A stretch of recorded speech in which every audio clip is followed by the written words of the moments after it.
Good afternoon and welcome to another episode of How to Fix Your Rialta. I'm Alex from the Rialta Owners Group of America, and standing next to me is Mark Walker. Mark, say hi. Hi.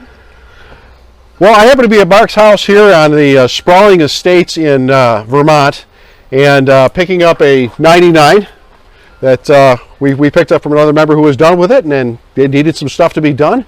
Well, one of the things that needed to be done, and something that you may find is a problem on your own units, happens to be rear window slide. Now, I'm not talking about the window sliding back and forth.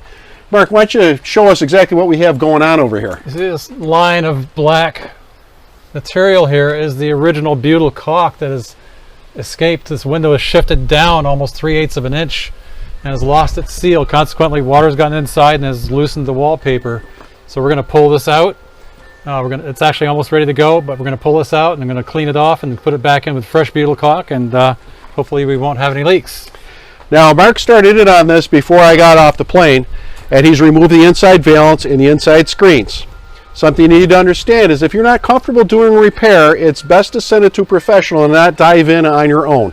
Also, because these are tiny little threads and soft metal, a lot of aluminum involved here, you don't want to be using your high torque home Ryobi gun there and zipping things in and out. Most of the stuff should be done with hand tools, and it doesn't require more than that. Now, in conversations with Brad Downs, we found out that every year, because aluminum expands and contracts readily with heat and cold, you should probably make sure that the screws on these are snugged up every year and there's no slide. But if you have slide to the amount that this is here, where water's getting inside, that's problem one. Problem two is that since these are mounted on an aluminum body, these have drain channels down here, and when it slides down, it obstructs those. So much so that small crumbs of debris can block those, and then you're dealing with more and more water issues. So we're going to give you some close-up shots, we're going to talk a little bit, and then we're going to run through this process so that you can see what needs to be done. And as always, if you have any questions, just post them in comments. Mark, you ready to get this thing going? Yep. All right.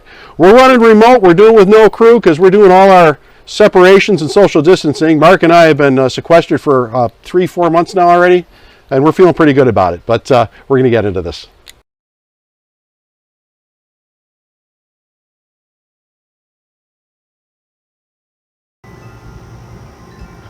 You can see the huge gap where the unit has actually fallen down.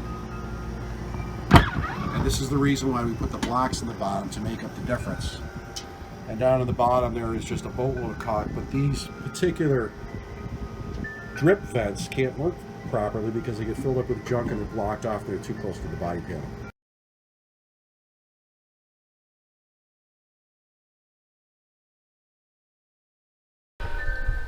So we're set up here on the outside. We have a heat gun to soften things up. Remember to control the temperature. We don't want to melt these things. We want to soften them. And we're going to go around and around and just get it nice and warm.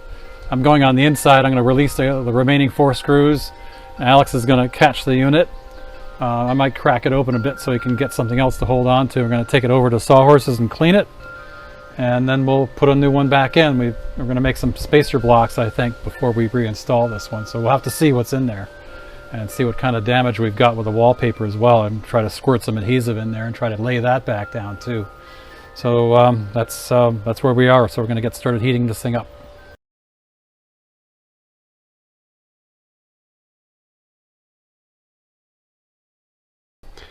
Because you didn't get a chance to see it, let's just review taking the valance off. Mark's going to show you where these points were, at least on this particular unit. Go ahead. Well, this is a window that's still intact, so you have 2 screws on each end. If you peel this back, you peel the shade back and look straight up, you'll see a flathead screw on each end of the shade.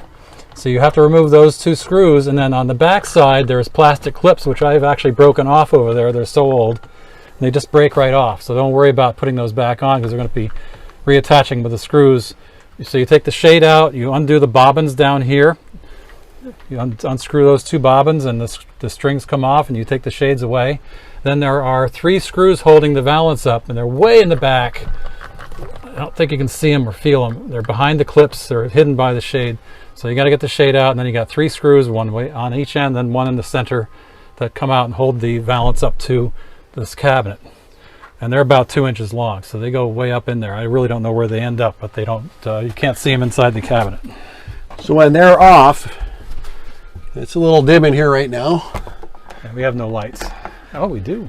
Oh, we got battery. You can see that the screws go around on that perimeter that we're holding in the window. You can see that we have our storm screens are off here to the side. They've already been removed. Again, don't force anything. Go carefully. Sometimes things will get a little stuck, a little jammed. So I'm going to be working on one side. Mark's going to be working on the other side. And the first thing we're going to do is heat up those seals and soften them up so we can push the window out. Get the flange nice and warm. And I'm going to push from the inside, and you're going to catch it from the outside. Okay, let's go.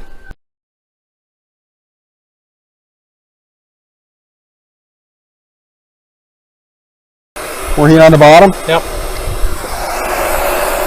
I got the Well, I was just cooling it off too. It does.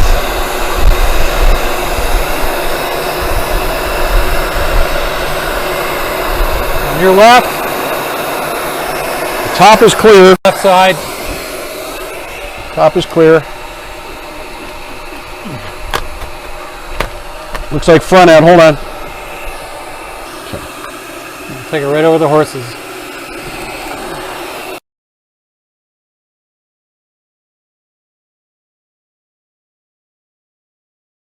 24 5/16.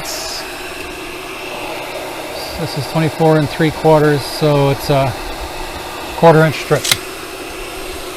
1/4 inch piece.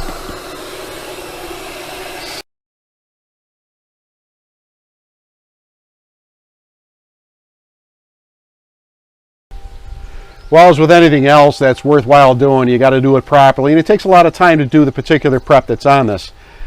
Mark has removed the window from here. I'm acting as his labor. He's the brains behind this operation. We got it out and we managed to clean up all the excess that's off the outside of the metal, and we've cleaned up the inside of the window frame the same. The reason why is you have different densities of the sealants that are going to be used, and when we put on one sealant it might be a different density than the other. So if you have a harder piece of junk that's there, it's going to hold it out and it's not going to seal properly, or not for very long. One of the other problems that we have is with the heat and the vibration going down the road that these windows can settle down. So Mark has come up with a solution for that. Mark, why don't you go ahead and... Well, these are actually something that's supposed to be here already anyway, and they weren't here. These two spacer blocks will keep the window up about an exact 1/4 inch.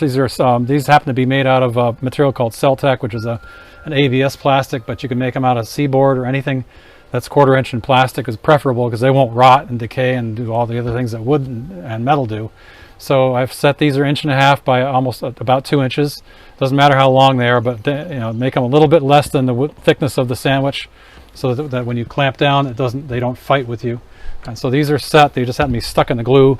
There's still glue here, but it's not in the way, and I'm not going to worry about it. But the main thing is the glue is off the face, the butyl tape that is, not the glue. And so we've cleaned the window and the surface, and we're going to test. We're going to dry fit right now. So if you want to grab the window and bring it over. All right, so the dry fitting again, dry fitting is prior to caulk, prior to sealant.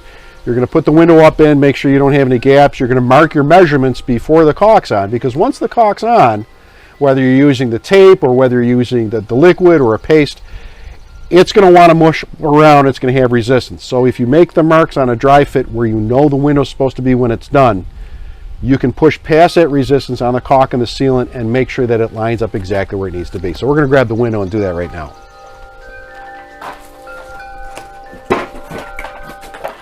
So start with the bottom edge. And we can actually feel left to right with your fingertips to see where you are. You push it in and it'll let you hold this while I go inside. Now we're looking all the way around here, and we want to make sure that there's no old caulk or butyl or anything that is pushing out anywhere. Again, we want to make sure that it's flat so that we wind up with no gaps when we're done. This is kind of a major job, and it's not a very clean job because you're going to get goopy on you, but it's very important to go through this process. Mark is inside now, and he's lining things up to the inside. I'm going to move my finger so you can open up the window. You can mark it. Okay, go ahead and mark it. And we have a mark in pencil on the Rialta body itself, and now I'm actually going to run a couple little lines here as well, just because it's going to help us do that line up. You don't have to go crazy. Don't use permanent marker. A pencil is fine, and this stuff comes off fairly easy. So I have a mark in the center where Mark had it lined up here, and plus I've done the hips on the lower end of the window. And now we can safely take this window back down, and I'm going to go push it out for you. We're going to we're going to get that all set up so that we can put the sealant on it and then reinstall it from the outside and the inside. Mark's going to bump it out from the inside. Again, 2 people on this so that you don't drop it. And we'll see you back in a couple of minutes.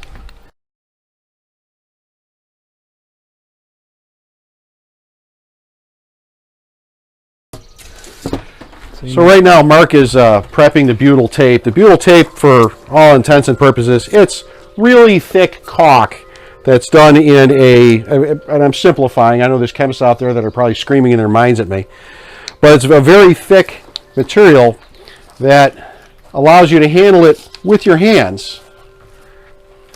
And you can cut it, and it doesn't seep out. It will press out when we put the window in to a certain point, but that's expected. But he's going to work it all the way around on this, and then we're going to take off the excess with a small razor, and then we're going to set that window back in, and we're going to use those marks that we made on the outside and check it from the inside to get that done.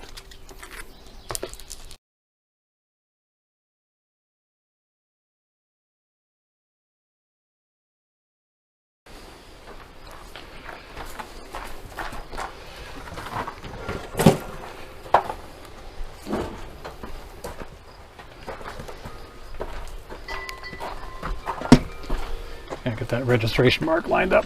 Okay, wait a second. This block is up a little bit. Got a block popping. There we go. Where's our registration mark? You can see it. Okay, right there.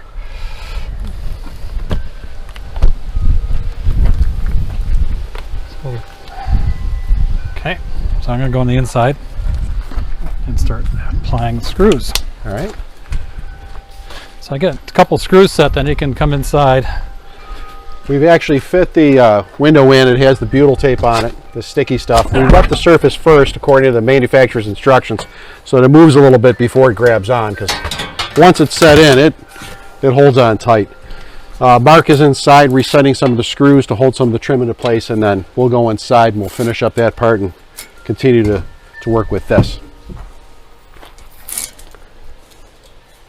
When it's all said and done, we'll take some sort of an edge. We'll take the extra butyl tape off of this, and then it can be cleaned up after that.